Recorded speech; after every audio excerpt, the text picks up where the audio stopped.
learned today through court documents that not only did federal agents find one handgun in his possession, but they also did a search of his home. There were 3 additional firearms that were found in his home. I'm just wondering, what have you learned, or your team has learned in the past week that has really encouraged you and possibly either refute claims, false claims, and help Dr. Roberts' case? Des Moines School Superintendent arrested by ICE.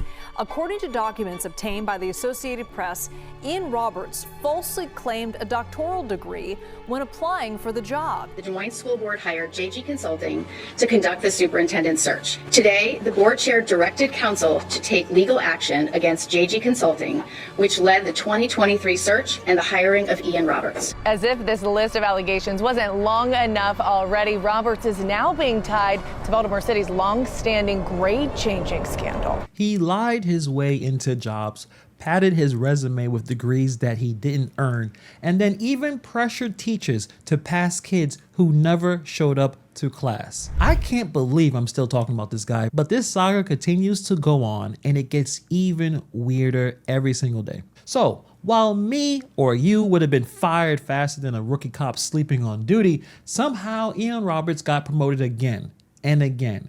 Now this man has been arrested as an illegal immigrant with 4 guns tied to him, not just one that we found in the car, more guns. And the cherry on top, his lawyers held some ridiculously stupid town hall where they answered absolutely nothing. I may not be able to answer this.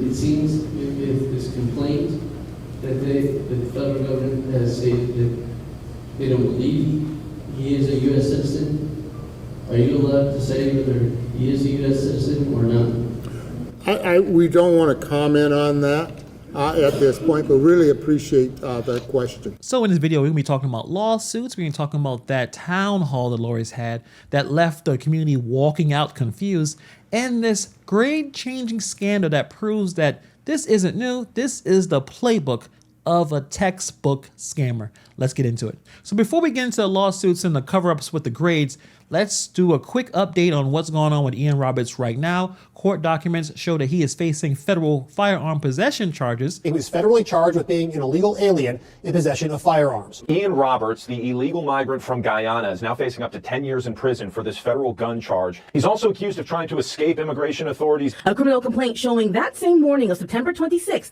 agents saw Roberts leave his home and followed him when he was in a Jeep Cherokee. The night he was detained, the KCCI crew saw the moment ATF officers went in and out of his home. Through court records, investigators say they found multiple firearm magazines and ammunition, and these 3 firearms in various places in the home, one underneath a seat cushion and the other 2 in separate cases. Copies of Roberts' passport from Guyana that expired in 2024 and an expired employment authorization card were also found. The criminal complaint also shows Dr. Roberts has not had lawful employment authorization since December of 2020. Why? As someone who lost legal status after overstaying a student visa, he cannot legally own a gun. 1 in the school vehicle and 3 more at his house.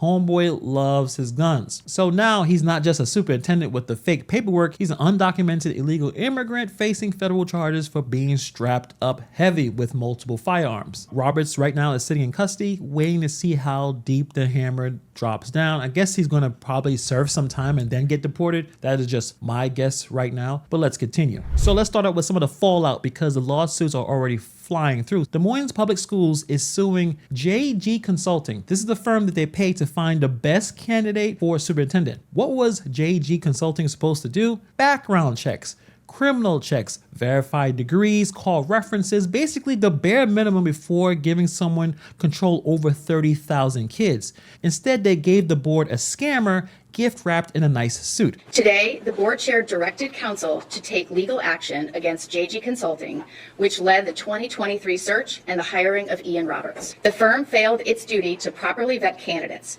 Ian Roberts should have never been presented as a finalist. JG Consulting was responsible for advertising, recruitment, application and resume review, public domain search, complete reference checks, and presentation of qualified candidates. We are pursuing legal action as allowed by law. This is about accountability. Taxpayer dollars were used, and we are seeking accountability. Well, the district is playing defense. They're saying if we knew what we know now, he would never been hired.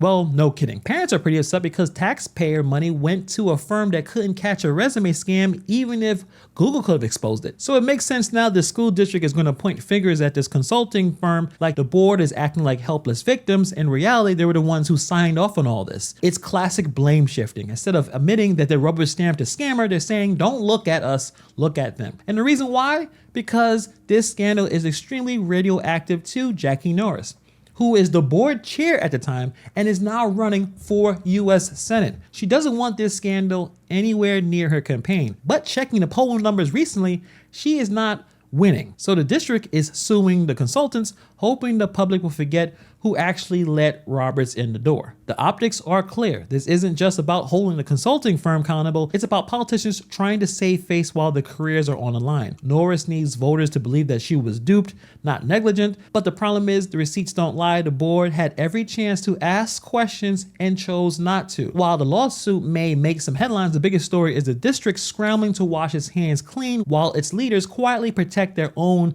political ambitions. But now let's talk about the town hall, because that was a waste of time. His lawyers and some community leaders brought everyone together like they're about to clear the air. Like maybe they're going to finally answer some questions. Instead of answers, it was about 90 minutes of legal dodgeball. Don't believe everything that you see. Don't believe all the sound bites that you hear. And so the community wanted today, not only the community, but the lawyers that wanted today to bring you the right information, the truth. So when you leave here tonight, you will say, we know. What I want to ask you is, no one has ever said how this started. Supposing he's driving down and they just stop him, and next thing you know, ICE has him and everything. What, he ran a red light? And because he ran a red light, all this evolved over that. Is his name on the list, or what's going on? Well, nobody said he just was stopped. That's a very good question. We can't get into the facts at this point, though. Sure. I'm just wondering, what have you learned, or your team has learned in the past week that has really encouraged you and possibly either refute claims, false claims, and help Dr. Roberts' case? Let me tell you one thing, and I'll let Brandon respond further. You know what has inspired us, me personally, the support he's gotten from this community, the calls that I have gotten personally from other communities that he has worked in. So you have nothing. What a complete waste of time. Someone asks, is Ian Roberts a citizen? Lawyers, I don't want to talk about that. We can't comment about that. Another question, did he lie about his credentials? Answer, good question. We can't answer that right now. Someone even pushed, how did the arrest even happen? Lawyers saying, we know some details, but we can't get into it. That wasn't transparency. It was like some kind of filibuster. Watching that town hall was like watching a GPS that only says recalculating, but never actually gives you directions. That crowd left with more questions than they came in with, and that's the problem. Instead of defending Roberts with facts, lawyers tried to stall with, positive energy, vibes. What was the whole point of this? The whole event was just pointless. Nothing new was revealed, no myths were busted, no accountability was offered. It was theater, not clarity. They held a town hall to make it look like they were engaging with the community, but in reality, it was just damage control, more damage control. In my opinion, the lawyers know that Roberts doesn't have a strong defense, so they're dragging their feet, hoping to sway public opinion with sympathy or confusion. So it wasn't really about truth, it was about the optics. They wanted to buy time, keep supporters from abandoning ship, and paint Roberts as some sort of misunderstood victim. But all they really did was prove that they have no answers and no strategy, just stall tactics with a microphone. And I don't think Roberts is all that innocent, because we can rewind to Roberts' past behavior and realize that he's been a scammer forever, and it also has been damaging to the community. So let's talk about what happened in Baltimore. Back in Baltimore, teachers accused him of pressuring staff to change grades. As if this list of allegations wasn't long enough already, Roberts is now being tied to Baltimore City's long-standing grade-changing scandal. Fox 45 uncovering an old lawsuit revealing new allegations stemming back to his time with Baltimore City schools. While serving as the principal at Friendship Academy of Science and Technology, a teacher accusing him of pressuring staff to improve students' grades without cause, even for classes they never attended. Dr. Roberts' actions were meant to make a failing school appear successful. We're talking about kids who didn't even show up to class, magically passing with flying colors. Ghost students getting diplomas. Think about it. A kid who skipped school all year, walking across the graduation stage, the diploma in one hand and probably an Xbox controller in the other. One teacher said no, refused to go along, got fired, and later sued Roberts in the school. The lawsuit was tossed out on technicality, not because the accusations weren't serious. But the lawsuit wasn't filed until 2013. In turn, the school system successfully arguing the statute of limitations had run out.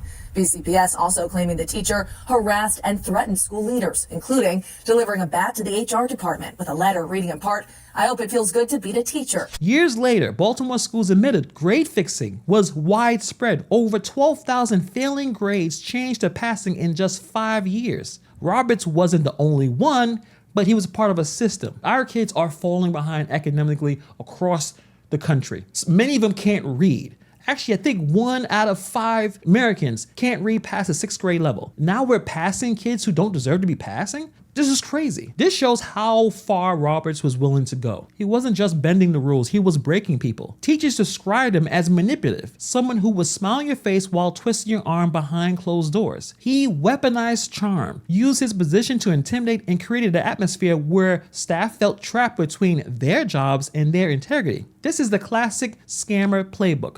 When caught, they shift the blame, play the victim, and tell whatever story that makes him look like a hero. One week, he's a champion of education. Next, he's crying foul that the system is out to get him. He never missed a chance to spin the narrative in his favor. Roberts made himself look like a savior while hauling out the very schools he was supposed to protect. That is extreme manipulation. A man willing to do anything, say anything, and ruin anyone's reputation if it meant keeping his own shiny. This is not a man that was caught up in some immigration issue and they need a town hall to make himself feel better. He was great with kids. No. This was a pattern of manipulative scammer behavior. Fake resumes, fake grades, fake credentials. Everything about this guy was built on a lie, and he hustled it so hard that people brought it in until the whole house of cards collapsed. So this is where we're at. Federal firearm charges as an undocumented illegal immigrant, a lawsuit against that search firm that failed to do his job, lawyers holding some ridiculously stupid town hall that gave 0 answers, and a past full of grade-changing scandals that robbed kids of real education. Kids who are not doing well need accountability. They can't just be stripped of that by giving them a passing grade and giving them basically the idea that, hey, you know what? Someone's going to be able to do this for me at any time in my life. I can just goof around and I'll just get a passing grade. Sends the wrong message. The amazing part about all this that Roberts was able to do this for many, many years. If me and you did one of these things, we'll be behind bars. But Roberts was able to do all this and just kept climbing higher that corporate ladder to the point he was making over $250,000 a year. So that's a real scandal. It looks like Roberts gaming the system, but the system was letting him. School boards, consultants, lawyers, all playing blind until it blew up. So I am sure we're going to be talking more about this individual. It is more terrible information about the damage that he has done to the community and the people who allowed it to happen. So let me know what you guys think about this story in the comments below. Thank you for taking time to watch this video, and I'll see you guys in the next video.